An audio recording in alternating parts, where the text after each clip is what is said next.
भक्ति का मतलब है निस्वार्थ भक्ति, निष्काम भक्ति। ऐसी कोई भक्ति करता है तो उस भक्ति का ही फल होता है कि जनयत्याशु वैराग्यम ज्ञानम च यदहेतुकम।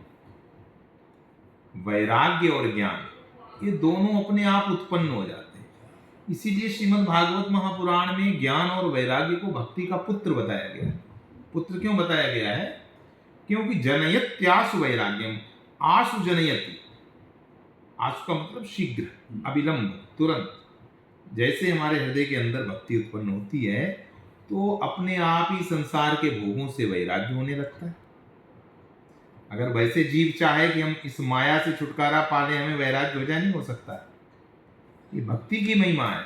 भगवान के प्रति भक्ति हुई तो संसार के भोगों के प्रति, विषयों के प्रति वैराग्य होने लगता है और उस परमात्मा का ज्ञान हो जाता है अपने आप स्वतः। परमात्म ज्ञान और आत्मज्ञान स्वतः ही हो जाता है भक्ति के प्रभाव से। ये सरलतम रास्ता है।